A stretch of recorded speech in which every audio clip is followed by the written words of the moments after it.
Anywhere at all, in all honesty, we haven't got all the tools out, but it really is anything. Digging around them and getting some of the weeds out from just the immediate surroundings. Oh, getting them out of the gravel. Yeah. Oh, I shall. Yeah, it's the other side. So you're very welcome to one of the oldest and now it seems to be being believed most important graveyards in the whole of this part of Scotland at least. We now know that it dates back as a Christian site at least 1500 years. And yeah, and probably even further. I take it the reason why it's so remote, there's a lot of stuff that happened around here that's all gone, is it? Well, no. It's always been isolated. The manse that's down, or was down in the field there, it's just that pile of stones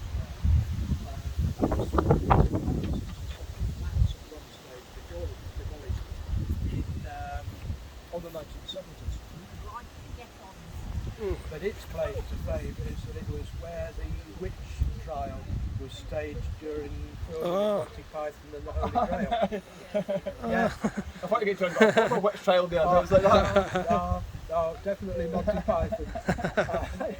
So Doune's got quite a bit. It got the castle as well and Monty Python, isn't it? Yeah. Oh, they've been quite a bit round here, one way or another. And I think they mostly stayed at the Woodside Hotel as well. So. There's a great video that one of them did, taking around all the sites that they used. Absolutely fantastic. That would be in the to watch that. Oh, aye. Yeah, you have to look for it, but it really does have all the background of the place. So I take it the rock behind it's gone. That's it, yeah. That's right, that's it there. It fell out years ago and we're collecting some of the bits back again. We do have a photograph of it, so it shows exactly what it said.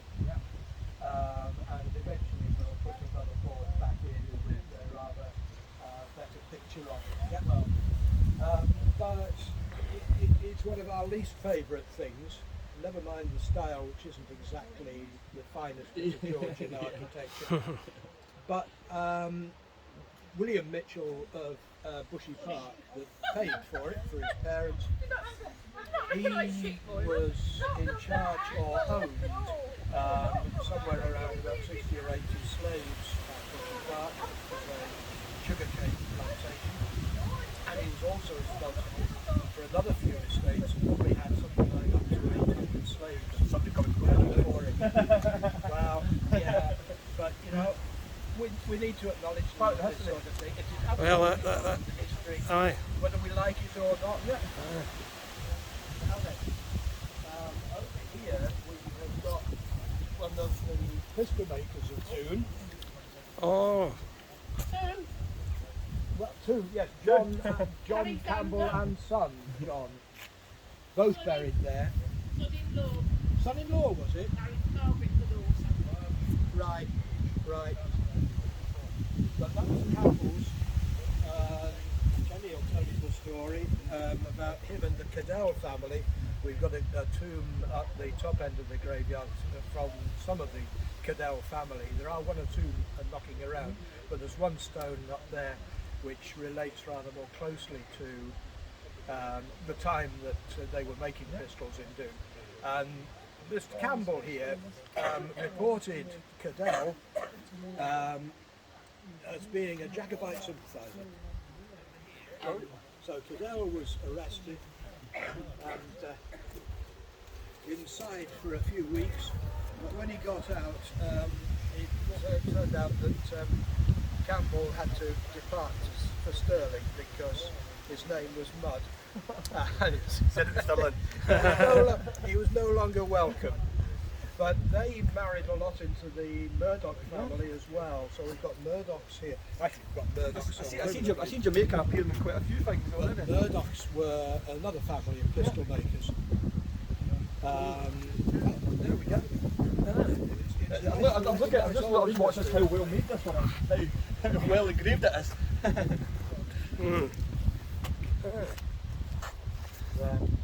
Thank you for the wee tour. It was interesting. But the stone there is the largest spade in Scotland, they tell me. He's probably a farmer, possibly a maltster, so representing a malt shovel. But in this graveyard we've got a lot of farmers, and the probability is that he was a farmer. That's a good day. Actually here, Mr. Dempster's granddaughter came to see us a couple of times in recent months, and she tells me he was actually a forester, so they're marking what his trade was. Yeah, with the wood all around it, yeah. But he died when a tree fell on him. So it's quite fitting then with the... Precisely. Precisely. He was at Waterloo, the good captain, and he was actually one of the army chasing Napoleon all over Europe through the Iberian Peninsula and Portugal and all sorts. And so he's the only Napoleonic soldier we've got here. We've got the Edmonstone lair in here.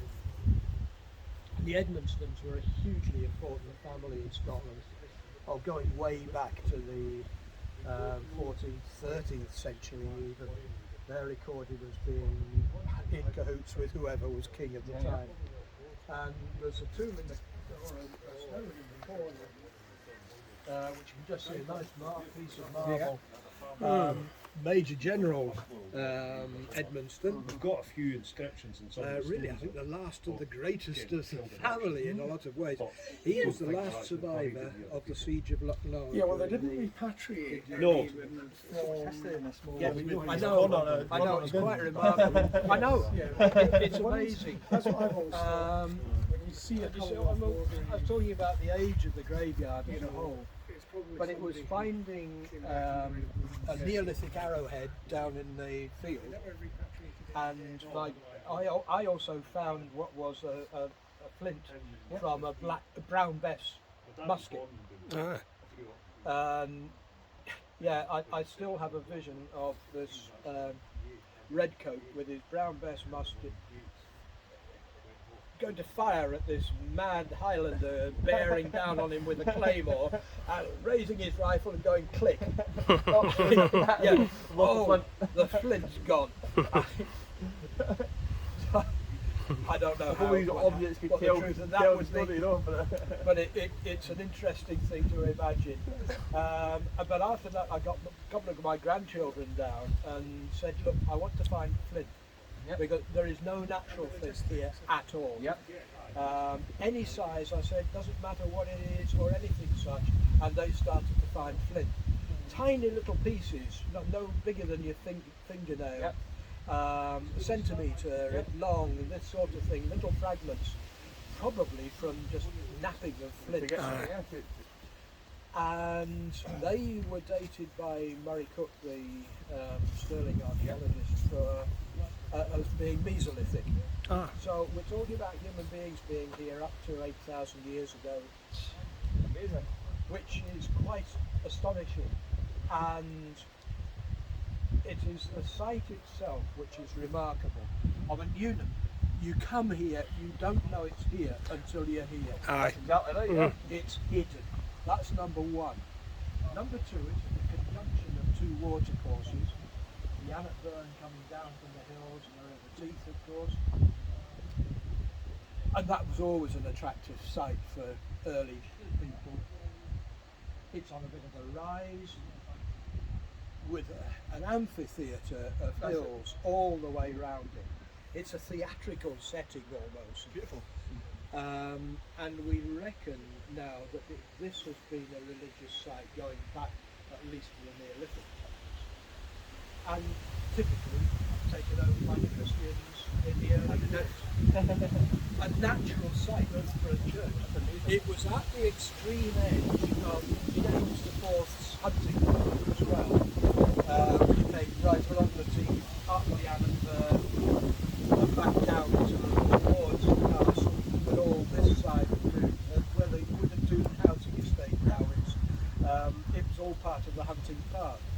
A lot of it was lost during the gravel workings early on because there was a road that went all the way to the castle at one stage, all along the river. Gravel workings lost a lot of that for us, so we've got a rather more difficult path. I see a lot of natural sandbanks that we're going up as well, and that's kind of, they're all digging in there. Yeah. Quite a lot of that, eh? There's quite a lot of them in this area. Yeah. And so, the early Christians took over places like this, quite naturally. It's now a Christian site, chaps, so forget all your old gods. A nice stone there commemorating a stonemason. Got all his tools. Right? Oh, It's sad to see them all in like this, you know. I know, well, this one is sad because it was laid flat on its face until some months ago. Yeah. And we put it back up. Sadly, the inscription has gone. We've just got the date. We do actually know, because it was recorded, what it said. How far does the record go in here?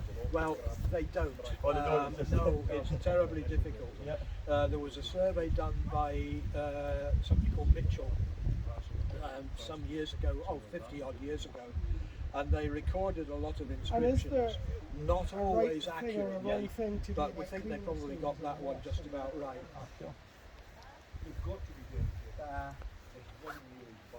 What else have we got? Oh yes, come round and see if. Sorry. The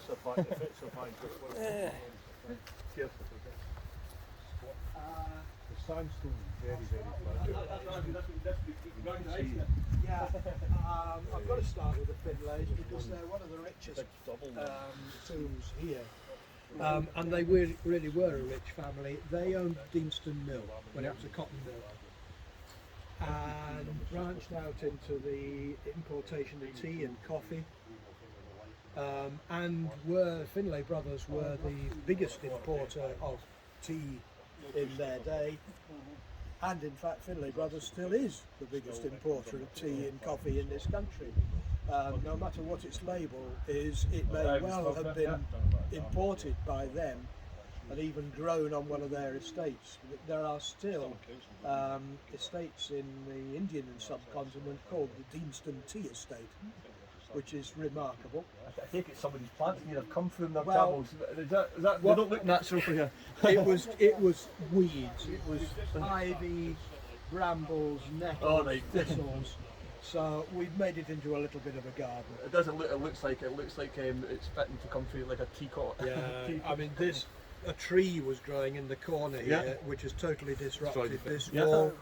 You'll see the ivy is still actually growing behind the pillar over there. There's mud to get it up. And the whole of that side has been pushed by about 2 inches out. So eventually we'll maybe get rid of the ivy.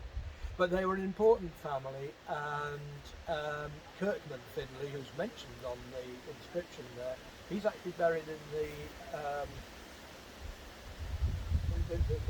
what do they call it? The great cemetery in Glasgow. Oh, the big massive. Yeah. Right, I know. I can't remember the name here, but it's fine. You don't remember. I do. It's Metropolis or something. Necropolis. That's it. Thank you. Yeah, good. He's always sharp. Tony's always sharp with that stuff. I'm a bit tired today, you know. I take it these from here. Well, These. yeah, that's right. They were all here. This is the Smith lair. We think there was also railings across the front of this one as well. Yeah. But we don't know what's happened to them. There are a pile of railings over there, which one day we'll maybe sort out. But at the moment we don't know. But we had to take these down and put them there because they were just not safe. Yeah. But this is the Smith lair. This man here, James Smith of Beaston, was employed by the Finlays, and he is possibly my personal hero. A man of science.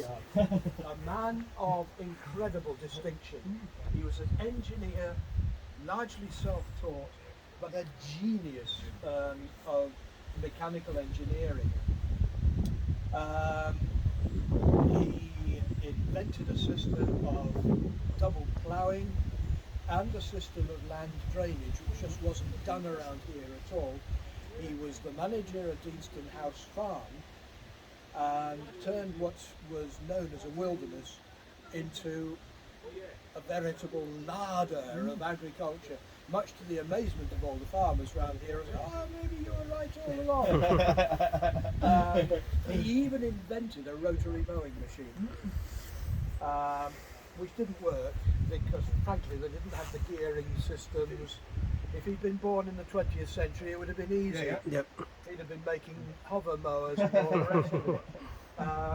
But yeah, it was thought up in his lifetime as a rotary mower. Nobody'd done anything like that before. No. Students at the Science Museum in London have actually built a copy from his drawings, which is rather, I'd love to see it sometime.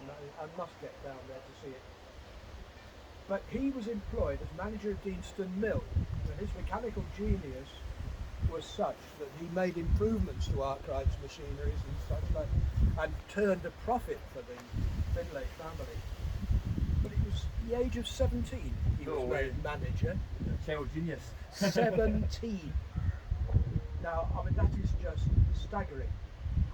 But he had schemes for roads, water wheels, bridges, all manner of things. And somebody should write a book, but nobody ever has. Yeah. You're looking for the geniuses of the Industrial Revolution. Well, he's one of the last ones of that period. He's in a forgotten part of Yeah, Doune. that's right. But he was also into fertilizer systems. So he thought that through waste was going to waste, being dumped into rivers, much as they do in England these days. That's right. And he thought, what you should be doing is spreading it on the fields, using it to fertilise crops. And so that was done. I mean, he went and advised and published a paper for the fathers of Sheffield, I think it was, and one or two other cities as well, and spoke in the Commons about systems of sanitation and such like, and how you really had And to that's do all at a this. really young age. The man just didn't live long enough. The year is wrong. I'm not sure whether he was 59 or 61, but the date that the age that they give on there is actually a year wrong. Age 60 it says, yeah. Yeah, but I noticed think that. they've compromised. Perhaps I didn't know. They went, He they probably was weren't recorded properly. He was an unmitigated genius. I take my hat off to the man. The more I learn about him, the more I respect what he did and what he stood for and everything. Mate, look into wanted that to fella do. more, like, you know. Is this an empty layer in there?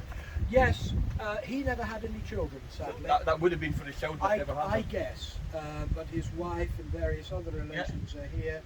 It did say that this was the nearest we can get now is that, Beaston works. The laying place. Yeah, I mean this was just naming the lair as the Smith lair, really. And what about this? Where's this Well, come this from? stone doesn't belong here. I didn't think it did. For way over 100 years, it had been dumped in the corner where you see the stone is a little bit lighter, and so we've moved it here to I wonder where that present it impression rather lies. better. What we've got is what was originally probably a raised table stone, Yeah. going by the way it's carved. Yeah. It was never a flat stone, it was never an upright stone. But we've got the Drummond family and coat of arms, and the Dog family and coat of arms. They always have at least 2 swords or daggers, Yep. and a pedestal cross like that goes with it. And I'll show you another one, not of a dog, but one who's clearly related to the family. And then of course the lovely memento mori at the bottom. Is this an inscription here that we've lost? Well, yes, it says memento mori Okay. across there. Whether it ever said anything across there, I'm not entirely sure, though there is a figure, there's an 8. Yeah, it's an 8 and a 6 maybe. I think it may be 1680 something. Yeah. Amazing. Yeah. But it really belongs with all the dog graves further up. And I'll show you that. Amazing. America. Note the date, 22nd of May 1914, when she died of puerperal fever after childbirth. I don't know whether the child survived. Her brother is here. John, who died 22nd of May 1914. What was that? What date was that one 19 again? The same day? Or the month? Exactly So, the same yeah. day and an hour apart. Natural. An hour apart. He died in an accident somewhere else. She probably And wasn't she even aware. died- She probably wasn't even aware she was gone. No, they completely unaware. I mean, it must have been a terrible What a tragedy story. for the parents What a and everybody story. else. Absolutely extraordinary coincidence. I mean, how often does that happen? Unless it's a car accident or Of course, something and like they that. get killed together. Yeah. But completely separately, they both died at the same time. A remarkable coincidence. This guy was the bookkeeper at Beaston Mill, and James Smith paid for this stone. So he must have been doing quite well for himself. Of course, that. Now, Beautiful big face. complete with a line going right down. You can just make it out in the right light. It's better. I keep wanting to come down with a file or something. Just and trying to put it back. emphasise it. But yeah, Was that That's lovely. the core of Yeah. Iona? Bruce. Bruce. Uh, Bruce. James John, Bruce. James Bruce. James John Bruce. Bruce. Oh. That's right. Yeah. He was the son Yeah. of the man up here. It's only because of his name being Yep. recorded there that we know that JB was the first James Bruce married to M, whoever she was. I wonder who else was here. I'm expecting the others to be under I it at know, one point. I know. Yeah.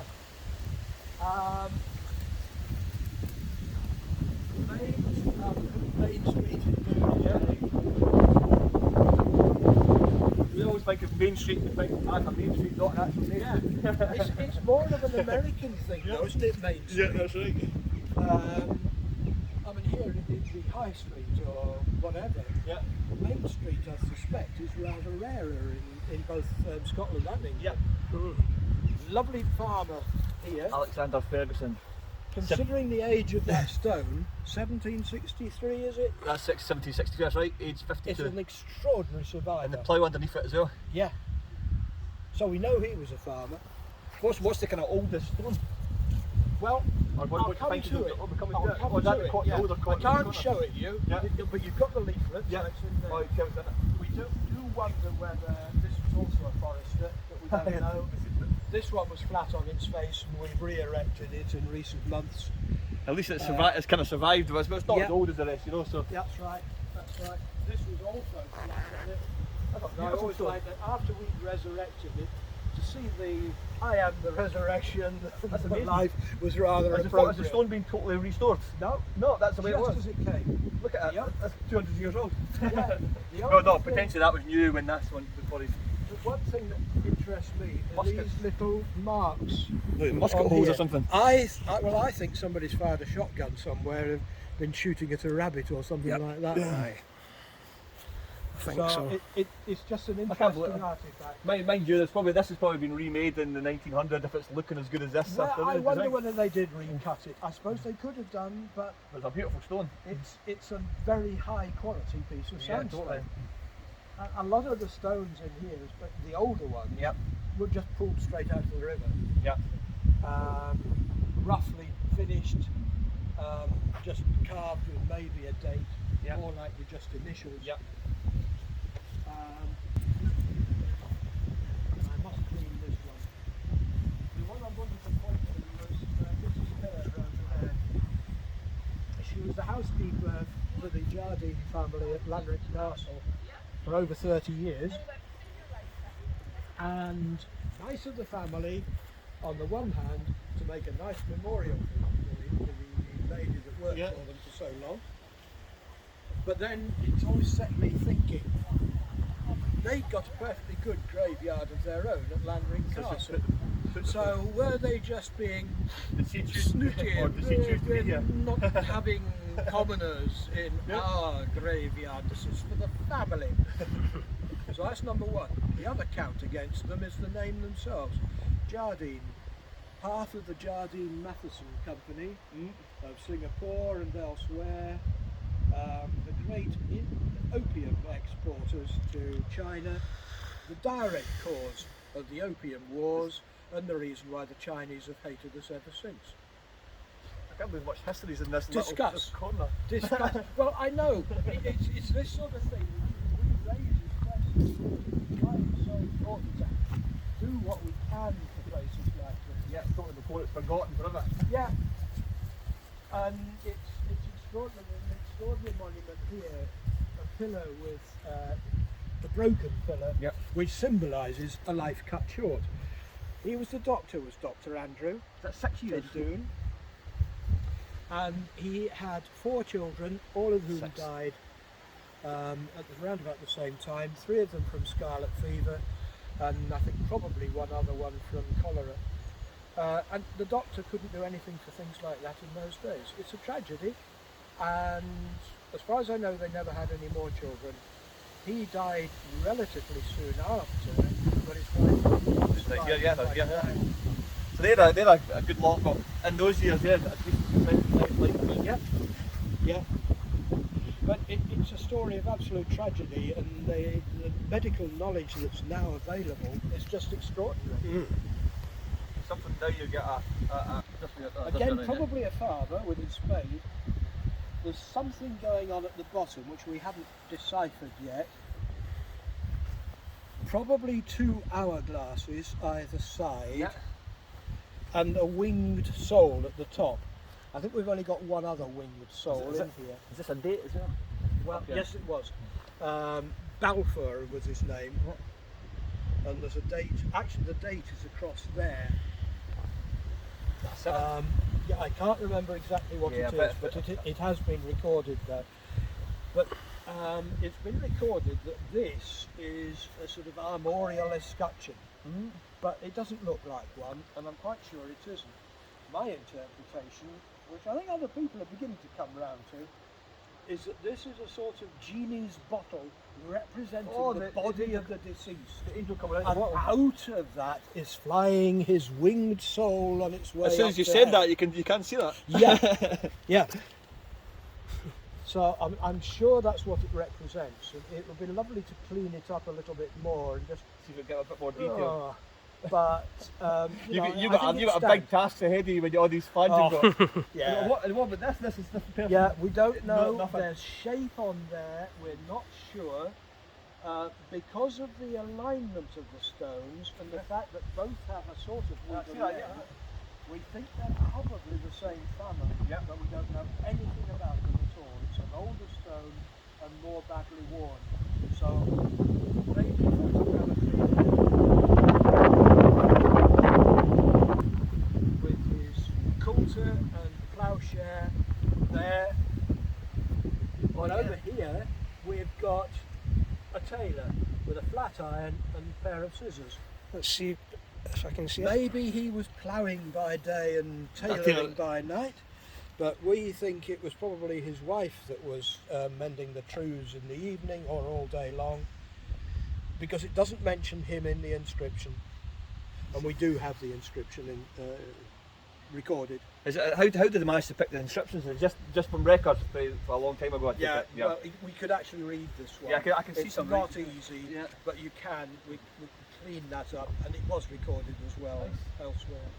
Yeah. Through here we've got the Kings, after whom King Street is named in Doune, and they were fleshers or butchers in Doune for many years, and obviously did extremely well from the business. Yeah, totally. Over here though, we come to the Cadel Stone first. These are the Cadels that were condemned for being Jacobite sympathisers. But then everybody in the area was. There's a full It was story. only John Campbell that was And I bet you that there was an amazing story to tell in these inscriptions in this one. yeah, yeah. We have got it again. That is properly, fully recorded, but I don't have the details in my head. It's not actually the pistol maker, but his family. But these are the dog graves, so related to the one in the Smith Lair. What's excuse me a minute? And some of those are illustrated in the leaflet. This is the one, not actually the same dog name, but this is where there's a pedestal cross going up and daggers and swords either side of it. But it's in a dreadful state, and we're very, very fortunate that the man called Christensen recorded everything on these. But how far does the records go back? Well, he recorded them in the 1890s. Oh, right, So so it was published by the Antiquaries of Scotland around about that time. time's not been kind to them in the last 100 No. years. No, it hasn't. They were full of weeds, and grass gets in, moss gets in. Moss is a killer. It's the vegetation that's killed them. Yeah, yeah, absolutely. And never mind the rain and everything else falling on them, but it's the vegetation that weakens it, that gets into the tiniest of cracks, and it's gone. But this one is an interesting one. I can't show you much of it because we keep it covered Yeah. quite deliberately. I wonder what I can get out of it. Can't see much of it. Nice memento mori at the bottom of it. And it's a beautiful Did you see this photograph in medieval this, stone. did you say? It's the photograph of this one isn't it? Oh, it's not in that one. No, That's a the medieval stone. inscription is a typical medieval one, starting with a hand pointing at the top here, telling you to go right the way round, read the inscription, and then you come down the middle. Trouble is, it was never completed. There's a bit here of it. We must renew this Cheram. Wow. It's all there, it goes round, and it's in beautiful Scots. It's not Queen's English or Latin or anything else. It is in Scots, and it's a beautiful inscription that tells you that somebody was buried here in a month of something, 16 something, who dwelt sometime at somewhere, because it was never finished. We don't know. It's the date 16 something, but we don't know who he was, where he lived, or when he died. This must be somebody from Portland that they've meant not to kind of document who it was. There are two theories. Yeah. One is he was the actual stonemason who popped his clog before he could finish his stone. That's what I was thinking. Or the other one is that the family got the initial bill from the stonemason and said, "We're not paying that. We'll take what you've done and pay you for that, but we'll find somebody cheaper to finish it." But they never did. So we just don't know. That's crazy. No idea. The main target of the archaeological dig was just round here, where about 4 years ago we found the cross slab, which is illustrated in your leaflet. Yep. It's in there somewhere. There he is. And at the time, oh yeah, wow, beautiful bit Beautiful. of Celtic knotwork.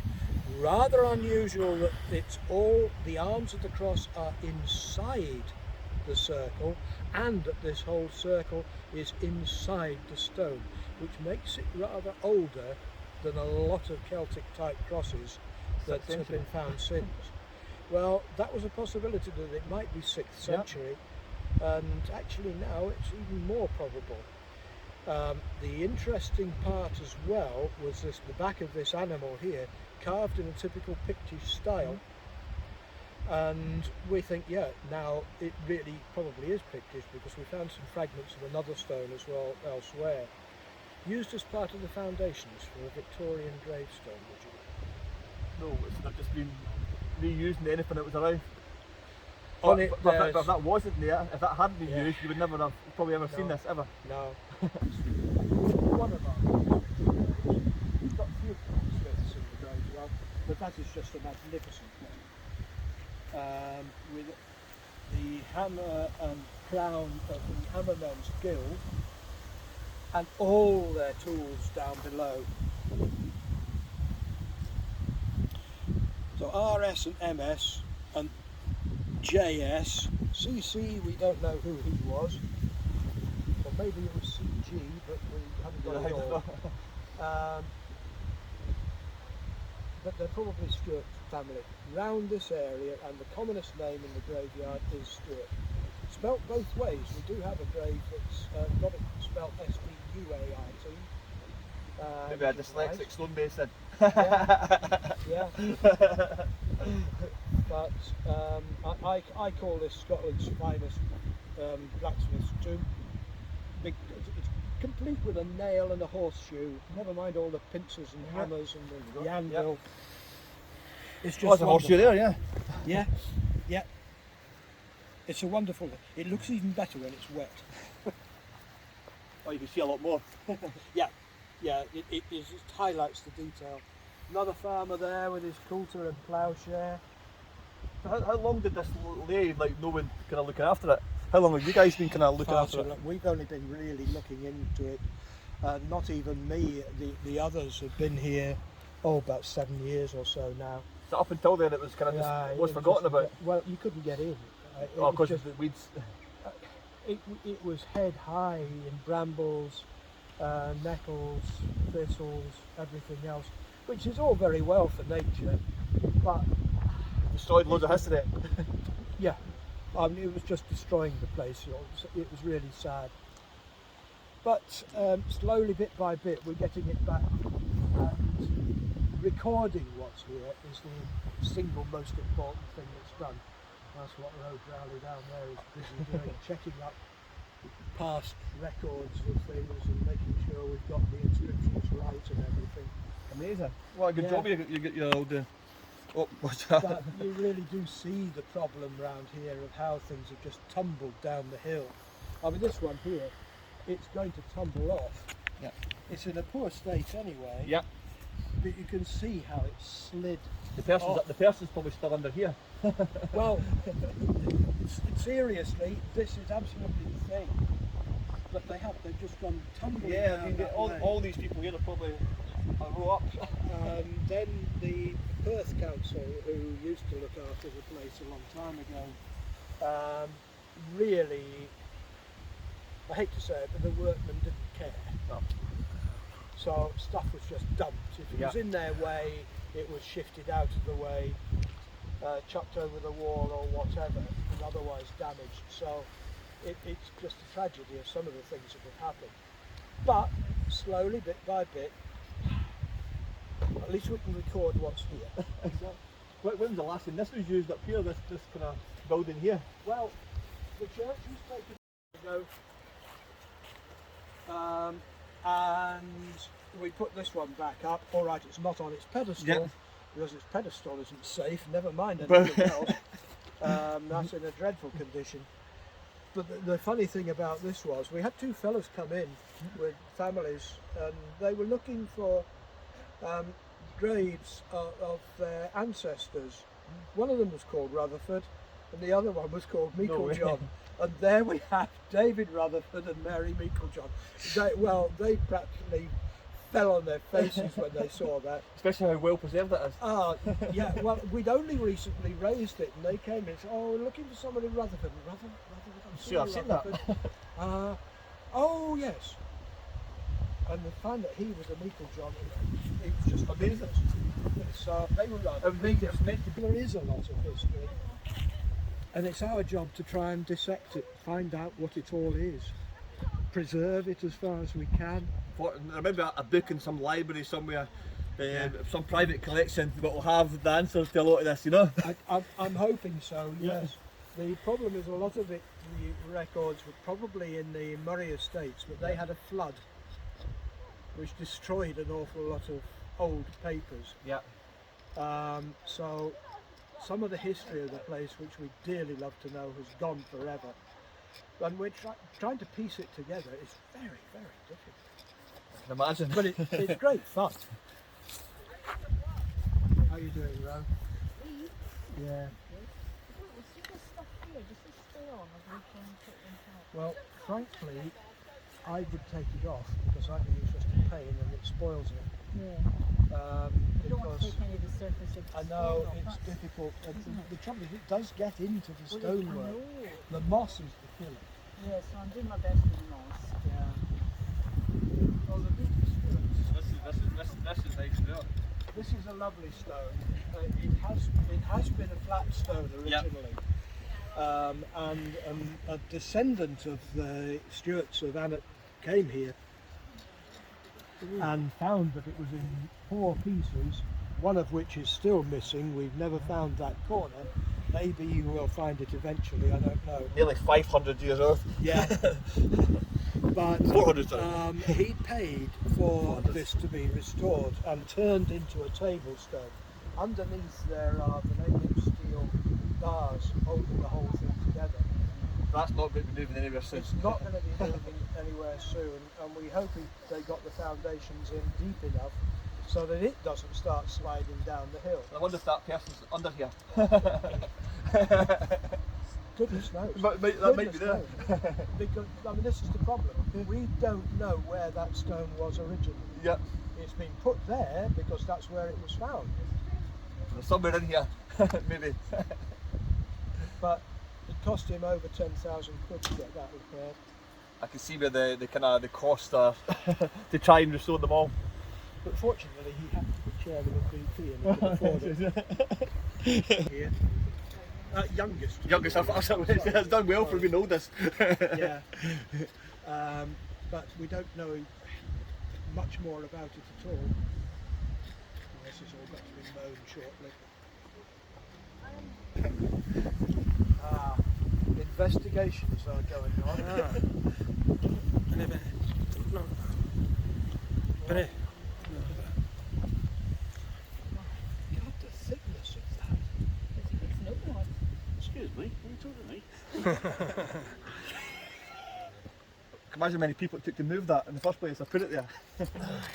God, eh? It must have come up on a boat up the river and then pushed Probably across come on out the river. pushed across on wooden rollers or something. Amazing. Is an incredible thickness. He was determined his mother-in-law wasn't going to get out. Husband. Husband. Yeah, okay. I'm glad it was a woman that said that. We'll take the first segment. No, I said husband. He's actually recorded that. Is this it now? On YouTube? Right. Ye gods. I've always said you can find a video about anything you want on YouTube. Yep, this will be a good one as well. Tony's got the most random videos and stuff anyway, so this is us. Yeah. All cars, all interesting places. This is the video. Or just old. I say it was just good timing to come when you guys were here to get Yeah. this wee tour. Well, it's a pleasure. I do it professionally. So what was your name? My name? Yep. Peter Herbert. Well, thank you, Peter. It was a Thank you. This really interesting day. I said it's been I'll good sign timing it. for it. This has been very random how we found this place. Then to find you here on the same day. Well, I mean, last weekend there were 2 options. You could either do the tour around here with Peter, or you could stand and look at the Queen's coffin. Just a question which one was the shorter. Correct. David Beckham went for the coffin. Yeah, he was going to come here, wasn't he? I would much rather walk about here than stand in a queue for a day and a half. Phil and Holly would have been pleased to come here. That's it. Brilliant. Thank you.